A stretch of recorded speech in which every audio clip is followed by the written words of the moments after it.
ગાંધીનગરના માણસા વિજાપુર પાસે આવેલા વેડા આનંદપુર ગામમાં કેમિકલ માફિયાઓના આતંકને કારણે ગ્રામજનોનું જીવવું દુર્લભ બન્યું છે।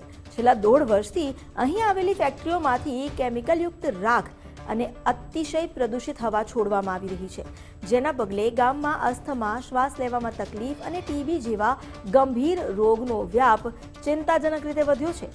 ખાસ કરીને અઠવાડિયામાં 3 દિવસ રાત્રિના સમયે આ કેમિકલ માફિયા દ્વારા એટલી હદે પ્રદૂષણ ફેલાવવામાં આવે છે કે ગ્રામજનોમાં ભારે આક્રોશ ફાટી નીકળ્યો છે। સ્થાનિક રહીશોએ આ મુદ્દે તંત્રને પણ અનેકવાર રજૂઆત કરી, છતાં પણ કોઈ પરિણામ નથી મળ્યું।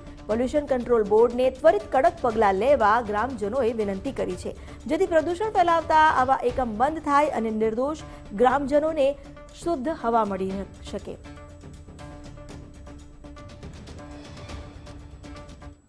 રજૂઆત કરી પોલ્યુશન બોર્ડમાં, કોઈ જવાબ આપ્યો નહીં। પછી આઈટીઆઈ કરી, કોઈ જવાબ આપ્યો નહીં। બાજુમાં ખેતર છે, જાનવરો રહી શકતા નહીં, ખાઈ શકતા નહીં।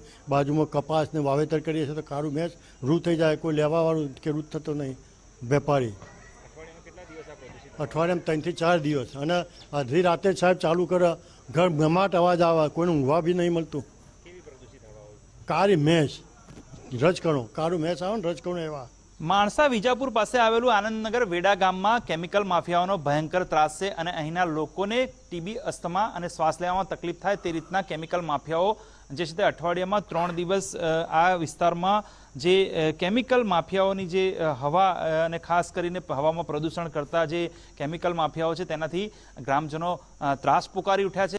આનંદપુરા, વેડા, મોતીપુરા અને પ્રેમપુરાની હદમાં આવેલ મોટી 2 ફેક્ટરીઓ, ઇંગોડીની જે ફેક્ટરીઓ છે એના દ્વારા ઝેરી પ્રદૂષણનો ફેલાવો થાય છે અને કેમિકલ યુક્ત ધુવાળો રાત્રે ફેલાય છે। અહીંયા અમારા ગામની જે વસ્તી છે એ મોટાભાગે ગ્રામ્ય વાતાવરણ એટલે કુદરતી પ્રકૃતિમાં લોકો માણવાવાળા છે, એટલે રાત્રે ઉનાળામાં બધા બહાર સૂએ છે ને આ ફેક્ટરીઓ રાત્રે ચાલુ થાય છે, એટલે એના લીધે તમામ પ્રકારની જે બીમારીઓ છે જેવી કે અસ્થમા, ટીબી, ફેફસાના રોગો, આ નાના બાળકો, યુવાનો અને વૃદ્ધોને જોરદાર તકલીફ છે। અત્યારે હાલ પણ આ પરિસ્થિતિને છેલ્લા 1.5-2 વર્ષથી સતત આ મોટું થઈ રહ્યું છે, એના લીધે અત્યારે હાલ અમારા ગામમાં 22 ટીબીના કેસ નોંધાયા છે। હા, ચોક્કસ ખેતીમાં પણ આના રજકણો છે ને એ દેખાય જ છે, અને રાત્રે પણ સૂઈએ તો બાળકો, યુવાનો, વૃદ્ધોને ઉધરસ પણ થઈ જાય છે। સવારે જોઈએ ને તો અમારે એમ કે જે પથારી હોય એના આજુબાજુ બ્લેક પ્રકારની પડ જામી જાય છે, એવી પરિસ્થિતિ છે।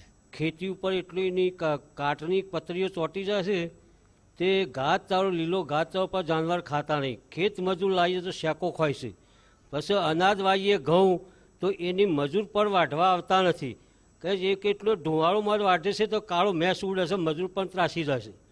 બસ આટલું હું કહેવા સરકારશ્રીને માન્ય રજૂઆત કરું છું।